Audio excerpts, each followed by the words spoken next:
ahli-ahli toreko yang ada di Nusantara, di Indonesia, tanah Jawi, siapa asal usulnya itu toreko, betul atau tidak? Ini kitabnya ada di sini, ada di saya.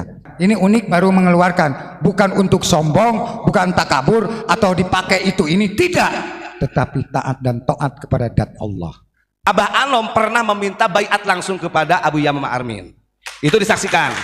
Cuman karena Abu Yamamah Armin itu tidak mau sul adab, tetap karena abah sepunya juga masih sugeng, makanya waktu itu ngapunten, ini kita buka, bahkan sampai sempat diludahi oleh Abu Yamamah Armin. Tujuannya itu adalah hak kamu itu mengambil jalurnya adalah melalui Syekh Tolha, tetap kepada bapakmu gitu, Syekh Abdullah Mubarak, begitu ya. Ketika mau baiatan kepada Abu Yamamah Armin, disarankan oleh Abu Yamamah Armin kepada ayahandanya, yakni Syekh Abdullah Mubarak, melalui jalur Syekh Tolha nanti dari khalifah kedua. Jadi tidak ke sini, walaupun nanti tetap Syekh Tolha juga masih berguru juga kepada Syekh Abdul Karim.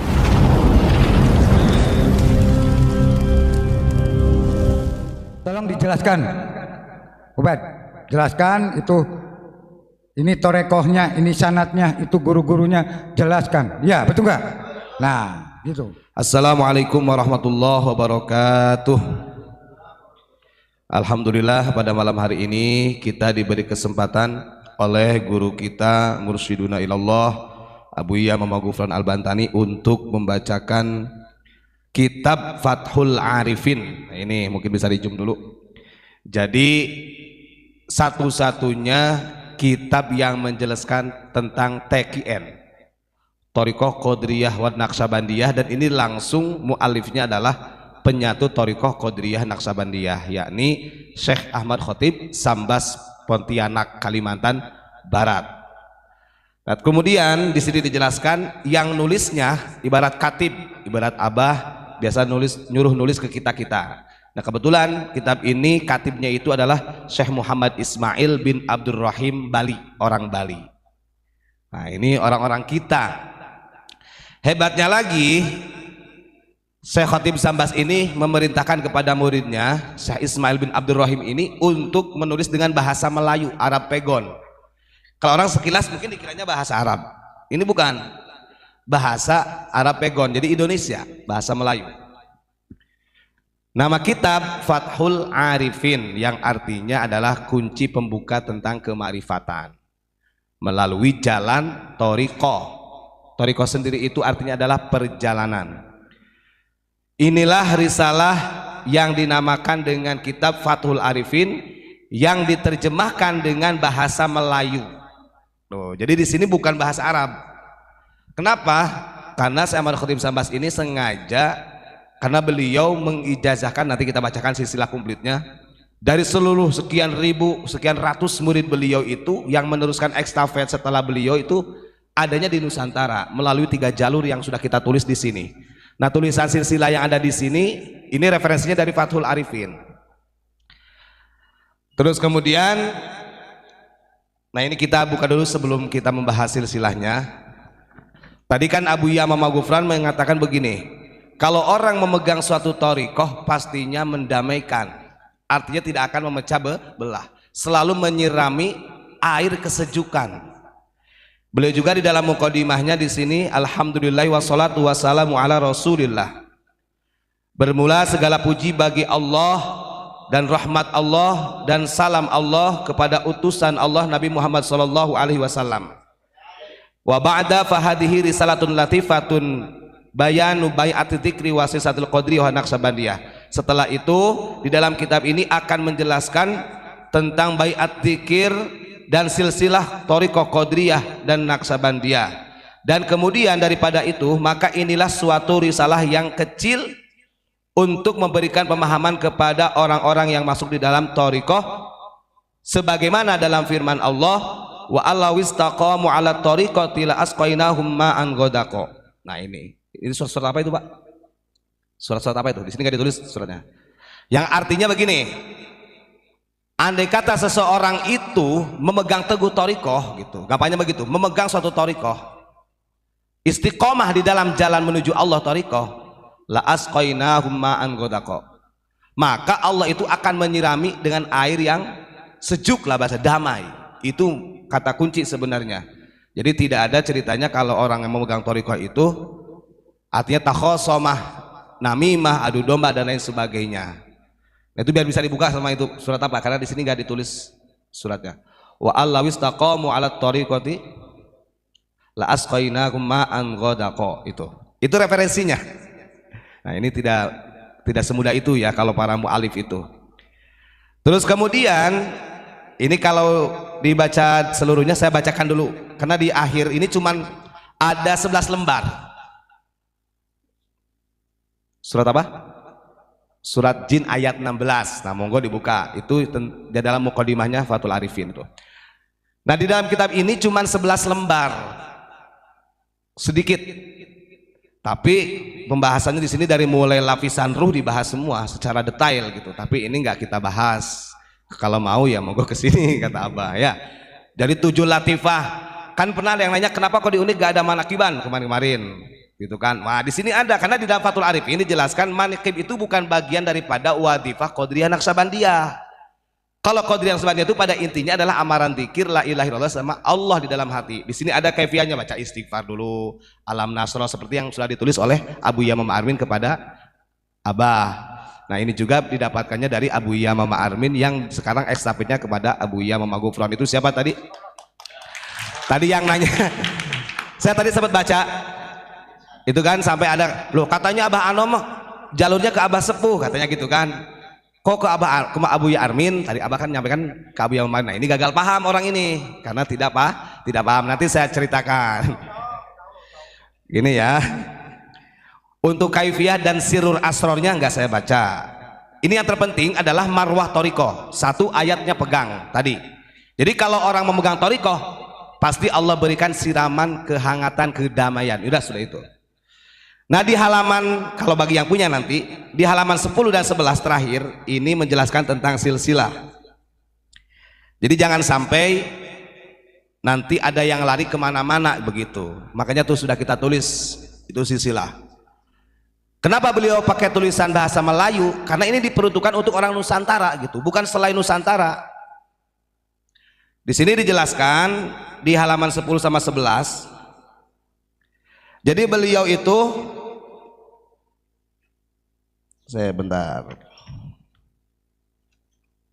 singkat-singkat banyak. Nah, ini halaman 9, 10, 11.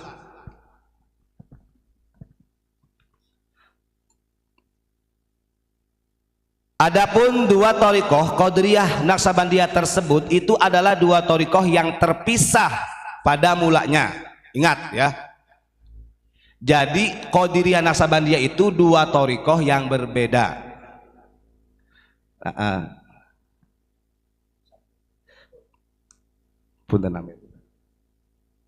Nah, ini karena berhubungan dengan ini ya. Jadi yang kita tulis di sini itu ada di sini semua, cuman sudah dipermudah. Di dalam kitab Fathul Arif itu dijelaskan thariqah Qadiriyah Naqsabandiyah ini adalah dua thariqah yang berbeda awalnya. Belum jadi TKN, makanya kadang-kadang ada orang di kita itu terlalu istilahnya apa ya, kepedean. Seakan-akan TKN ini adalah pecintus dari si mursi tersebut. Ya begitu. Wong yang nyatukannya saja Syekh Ahmad Khatib Sambas mengatakan ini dua thariqah yang berbeda, jalurnya berbeda. Nah, contoh ini seperti ini. Di sini yang sudah kita gampangkan. Kalau Qadiriyah ini kan itu ajaran zikir dari Rasulullah melalui Sayyidina Ali, yakni zikir nafi itsbat atau la ilaha illallah secara jahar. Begitu. Kalau Naqsabandiyah yang disebut dengan zikir ismudat itu adalah ajaran kaifiyah zikir yang ditalkin langsung oleh Kanjeng Nabi kepada Sayyidina Abu Bakar As-Siddiq. Qadiriyah Naqsabandiyah ini atau nafi itsbat sebutannya dengan ismudat ini tujuannya satu. Maka kan ada dalam hadisnya di sini juga ditulis kanan Nabi sallallahu alaihi wasallam yulaqqinu hadhil kalimatit thayyibati litasfiyatil qulub. Nah, ini yang kadang-kadang orang tidak memperhatikan dari amaliyah zikir. Banyak yang berzikir tapi nggak mikir. Kalau kata Abah kan begitu, zikirnya artinya plong, bolong, zikirnya nggak sampai nembus. Ajaran kaifiyah zikir yang dibaiat yang ditalkinkan baik nafi itsbat la ilaha illallah atau ismudat Allah itu satu. Makanya kata Nabi karena Nabi sallallahu alaihi wasallam yulaqqinu hadhil kalimatit thayyibati litasfiyatil qulub. Substansinya satu, untuk menjernihkan hati, karena thariqah ini adalah cara seseorang sampai kepada Allah, wusul kepada Allah Subhanahu wa taala.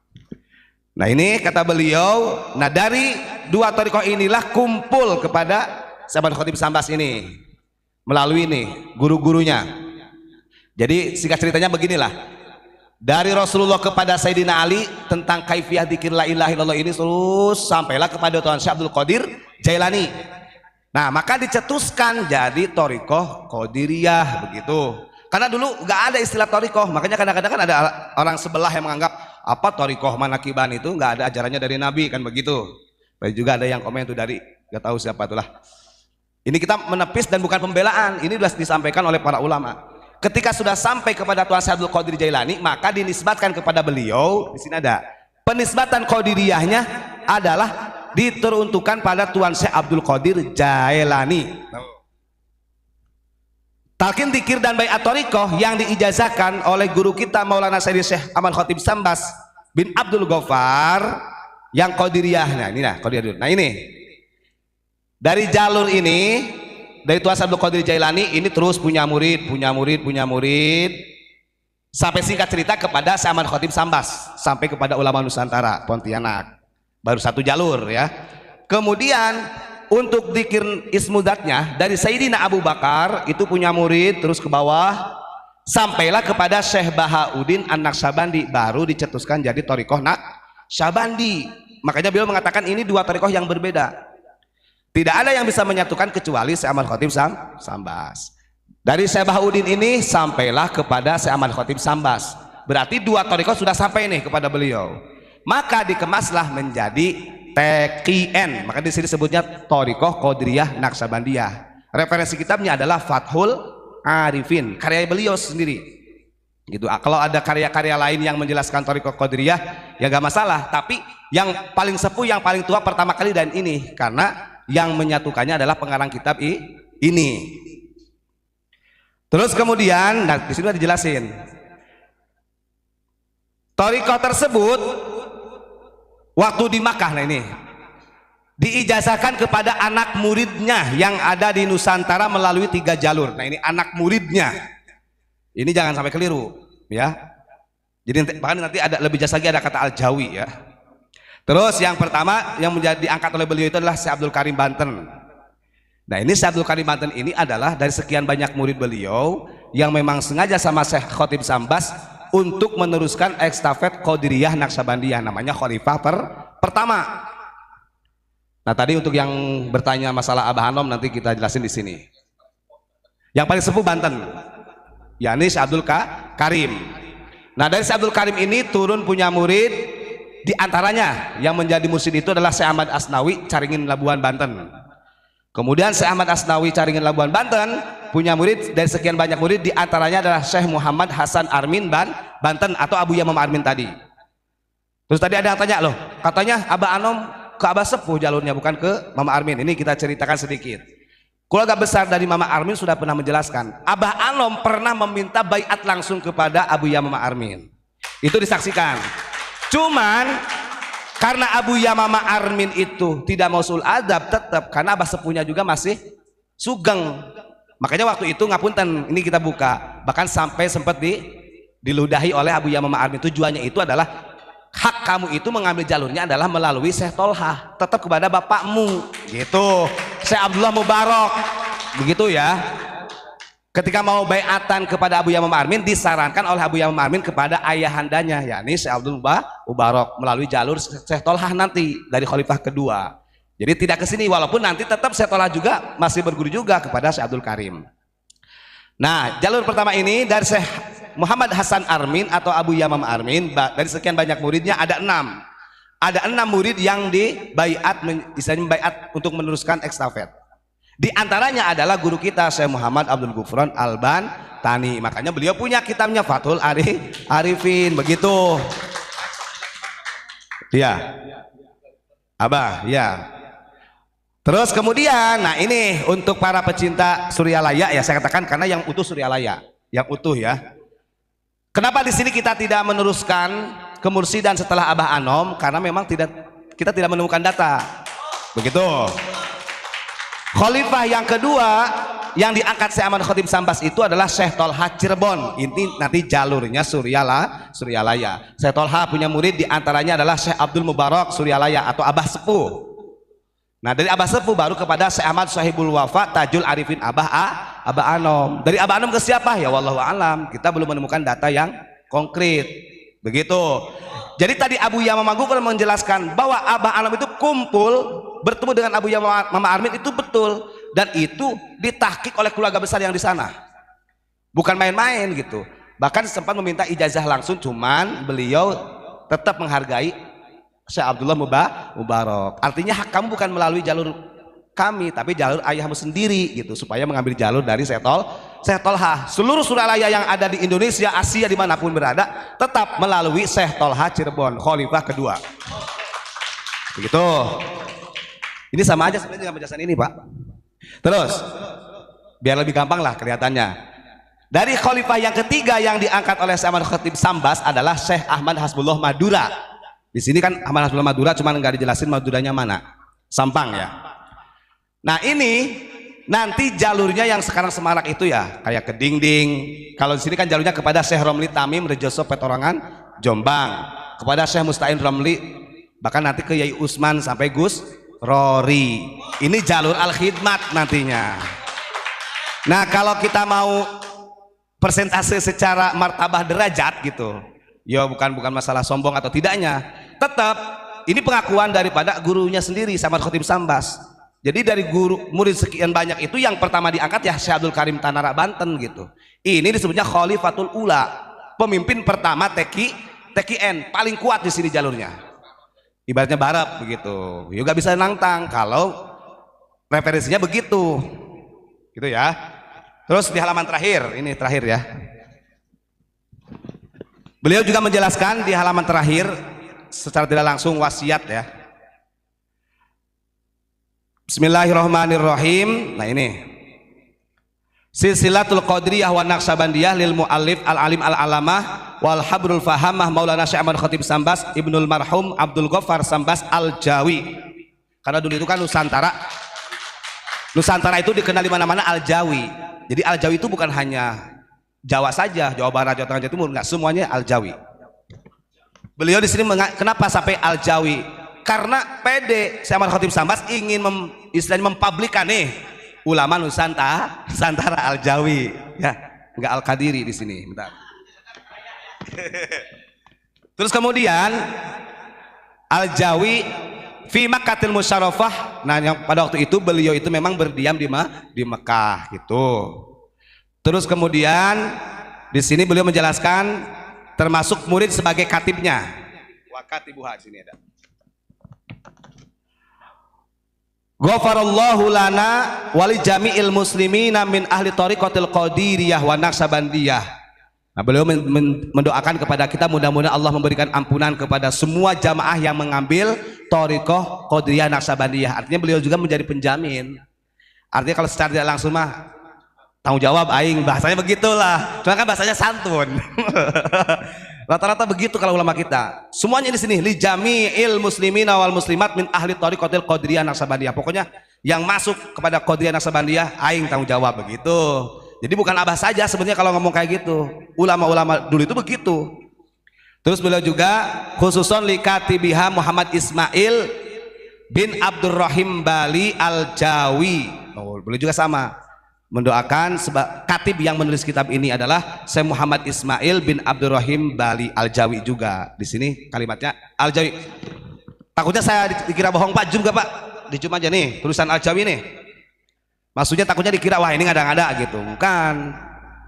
Ini memberikan edukasi ya. Gitu ya. Nah, Al-Jawi di sini.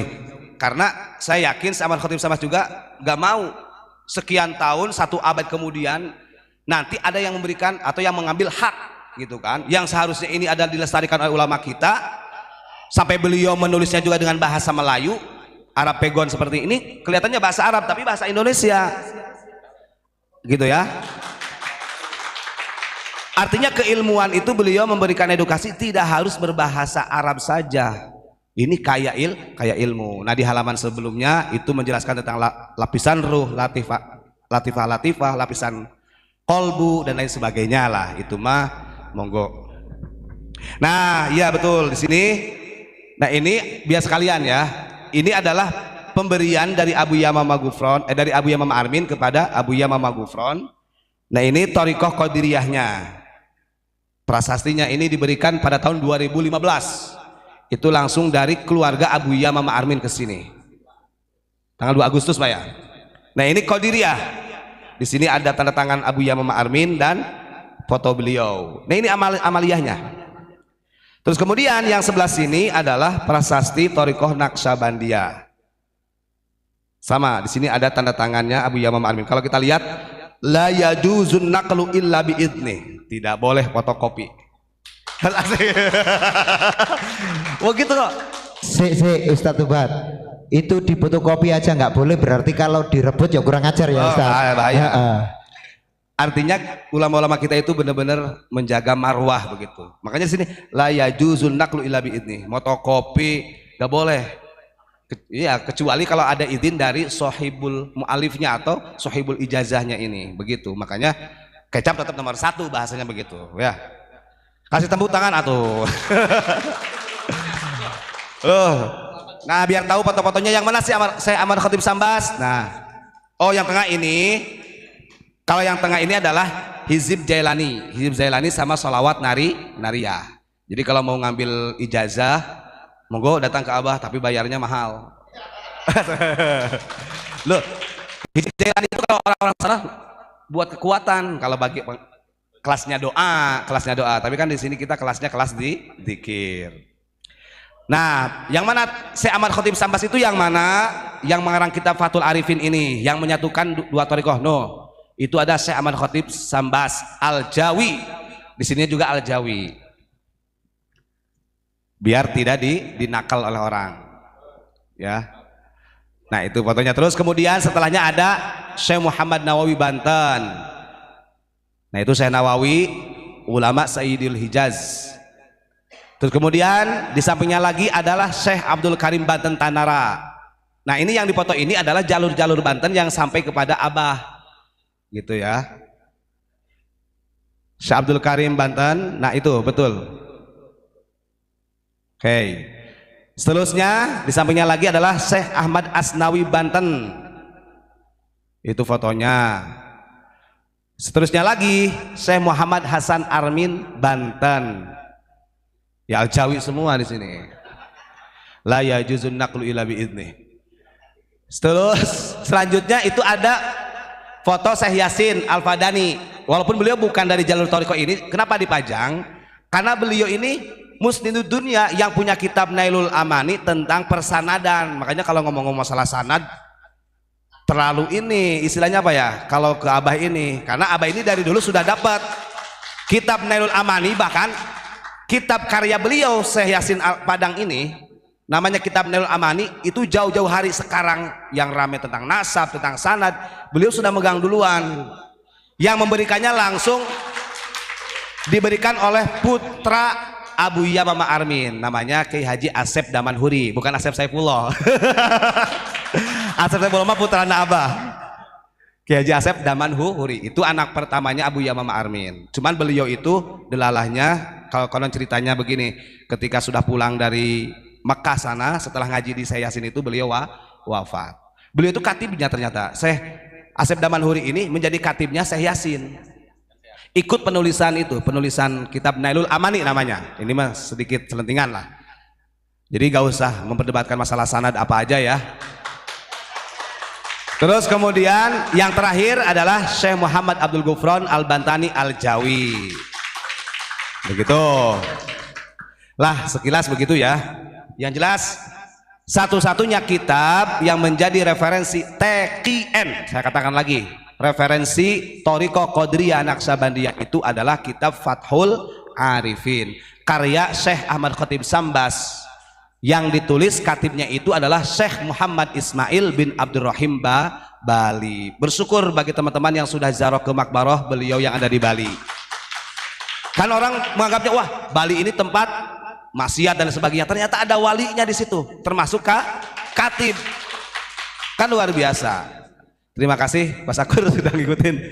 Kita kembalikan kepada Abu Yama Magufran. Orang bertoreko itu jangan pakai sombong, tetapi harus doa, bidoa, menyelamatkan umat ciptaan Allah, menyelamatkan bumi dan langit ciptaan Allah, dan kita selalu doa dan doa. Betul atau tidak?